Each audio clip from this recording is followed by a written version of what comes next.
So this week I learned that during World War II there was an actual cookery book that taught you how to cook hedgehog. Poor little buggers. So this week on my quest to see what food from history tastes like, I'm going back to World War II to look at a menu made for people who weren't afraid to go out into the wilderness and forage their way to victory.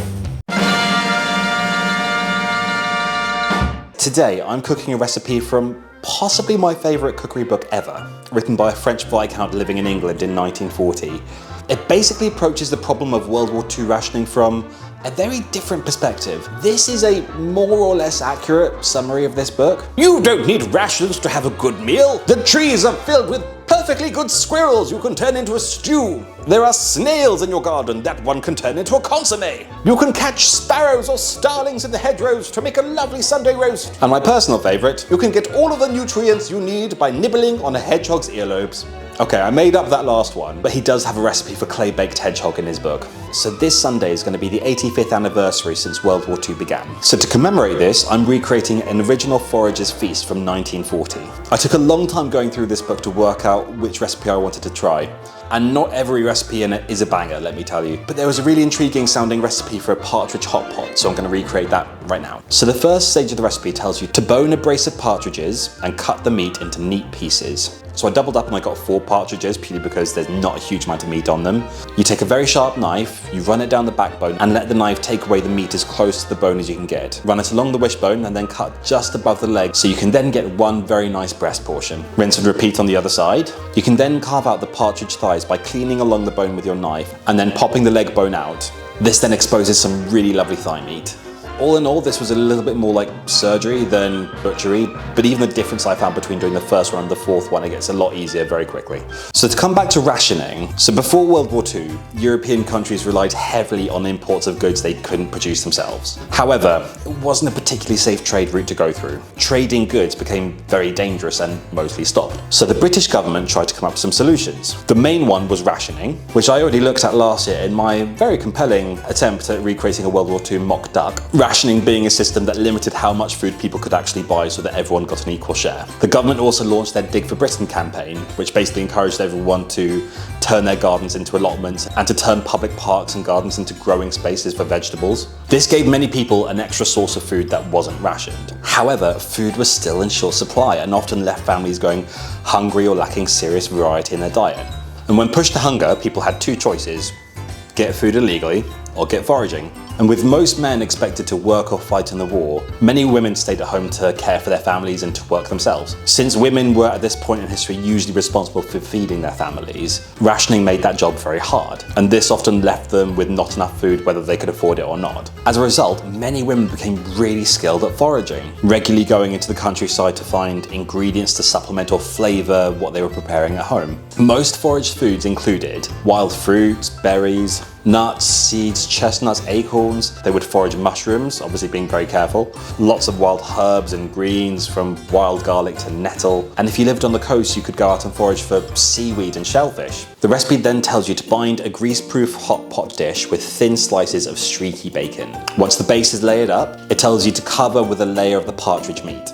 So although it's a partridge hot pot, this recipe contains sheep's kidney. So we're back playing with my old friend offal. And during World War II, the popularity of offal surged dramatically due to the harsh realities of food rationing. The war led to severe shortages of meat.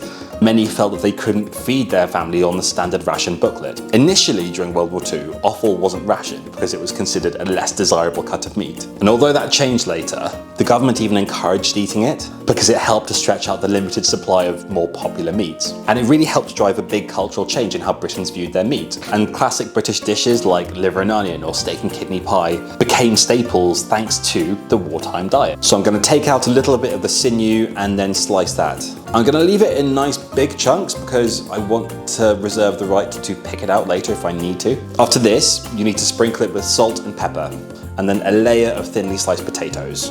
On top of the potatoes goes another layer of bacon, and then the cookbook tells you to continue these layers until all the ingredients are gone. Once you've used up all your ingredients, you need to sprinkle on a top of chopped shallots and pour in a gill of stock. I'd usually use lamb stock for a hot pot, but given this is mainly geared around the partridge, I want the poultry gaminess to come through, so I'm just using chicken stock. All of this is to say, just use whatever whatever stock you have. The penultimate stage of the recipe baffles me. It tells you to cover completely with sliced potatoes dipped in melted cheese and butter.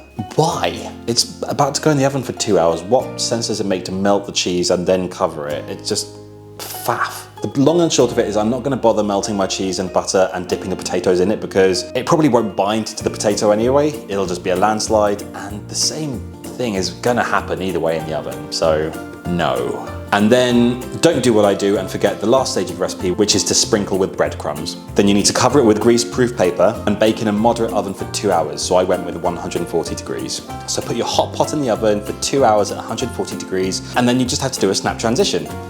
Here we go. Lovely little hot pot dribble. This feels a bit overkill for a hot pot.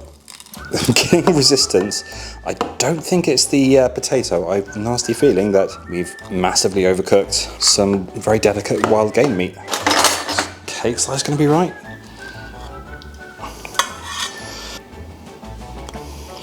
So on appearances, you wouldn't traditionally top an English hot pot with cheese and breadcrumbs. That gratinated style does have a bit of French flair, which would make sense given the author was French. I'm gonna start with some partridge, because I'm trying to delay the amount of time before I get to liver. Smells nice and gamey.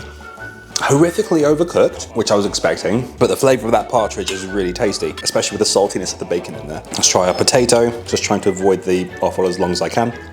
The cheese and the breadcrumbs are confusing me. I don't think it's needed. And also it's World War II. Save your rations. Save your cheese and your butter ration. Just do away with it. Okay, let's find some kidney.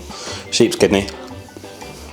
I was going to say it has a very sheepy aftertaste, which sounds like a really weird thing to comment on given it's sheep meat. It doesn't remind me of lamb that I get on my table. It reminds me of sheep I see and smell in the field, because I obviously go around smelling sheep all the time. But I think that's mainly because lamb is in general my least favourite meat. I think if they were chicken or game kidneys or even partridge kidneys, I'd probably be fine. The shallot is bringing nothing to the table right now, but I think that's mainly because it's just a little token topping. I really wish I could have built it in there to every layer. Overall, it is not much to look at, but it's really tasty. If I'd have managed to make friends with a poacher or gone out and foraged myself some partridge, I'd be as happy as Larry with this. Cool, dinner sorted. Thank you for watching. Hey, you made it this far.